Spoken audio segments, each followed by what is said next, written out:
सरकारी स्कूल से एमएलए उम्मीदवार तक का सफर, मैथिली की कहानी किसी मिसाल से कम नहीं। जी हां, मैथिली ठाकुर ने लोक संगीत की दुनिया में अपनी सुरीली आवाज से लाखों दिलों को छुआ है।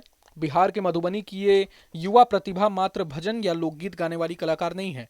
वो देश की उस नई पीढ़ी का प्रतिनिधित्व करती हैं जो आधुनिकता और परंपरा के बीच एक सुंदर पुल बनाती है।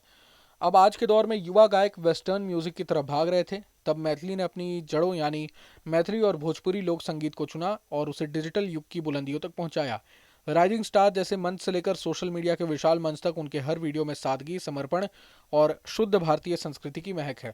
इसी प्रभाव और लोकप्रियता के कारण मैथिली ठाकुर अब बिहार की राजनीति में नया अध्याय शुरू करने जा रही हैं। मैथिली ठाकुर का जन्म 25 जुलाई 2000 को बिहार के मधुबनी जिले में स्थित बेनीपट्टी ब्लॉक का उरेन गांव में हुआ था। मैथिली ठाकुर का जन्म संगीत प्रेमी परिवार में हुआ। उनके पिता रमेश ठाकुर खुद एक प्रशिक्षित संगीतकार हैं और उनके प्रारंभिक गुरु भी हैं।